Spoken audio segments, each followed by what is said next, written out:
Taasisi ya kuzuia na kupambana na rushwa TAKUKURU ndio chombo kilichopewa dhamana ya kuongoza mapambano dhidi ya rushwa nchini, na jukumu hili tunalitekeleza kwa mujibu wa sheria ya kuzuia na kupambana na rushwa sura ya 329.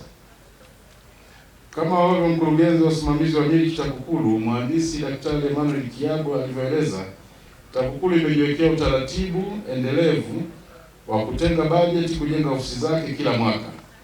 Hii ni kwa kuzingatia kuwa TAKUKURU mbali na ofisi ya makao makuu ina jumla ya ofisi 145 ambazo zipo katika mikoa na wilaya zote za Tanzania bara.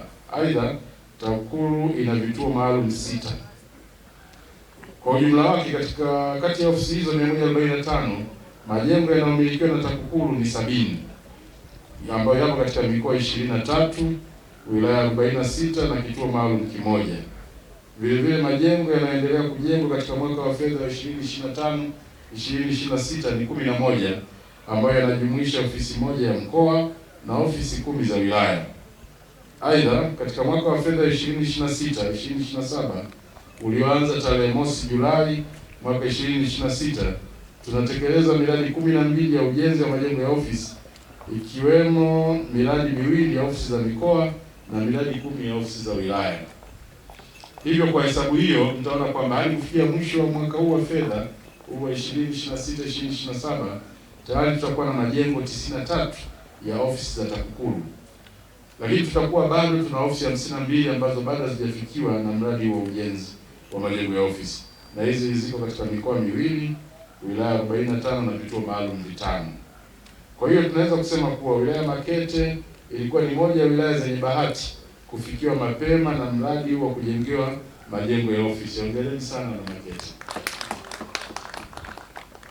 Wageni waalikwa, kwa idadi hii kubwa ya majengo mapya ya ofisi za TAKUKURU, mtakubaliana nami kuwa serikali imefanya uwekezaji mkubwa kwa TAKUKURU, jambo ambalo linadhihirisha dhamira ya serikali ya awamu ya 6 inayoongozwa na Mheshimiwa Dr. Samia Suluhu Hassan, Rais wa Jamhuri ya Muungano wa Tanzania, katika mapambano dhidi ya rushwa.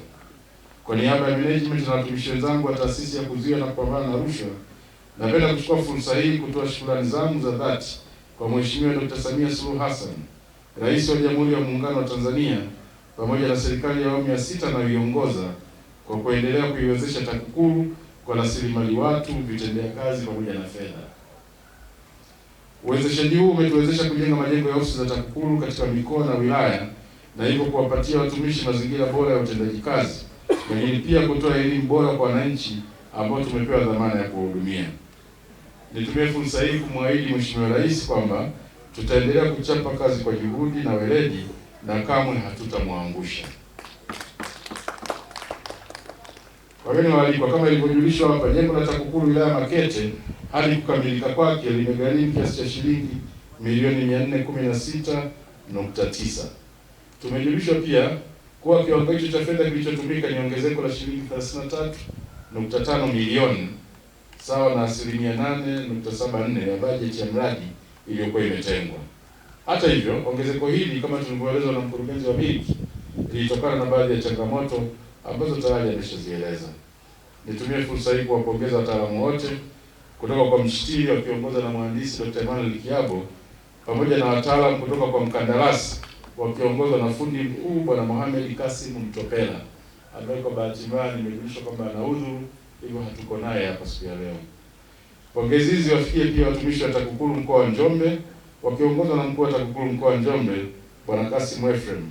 Lakini pia pongezi wafikie watumishi wa TAKUKURU wilaya Makete wakiongozwa na mkuu wa TAKUKURU wilaya Makete Bwana Raymond Rwezaula Katima.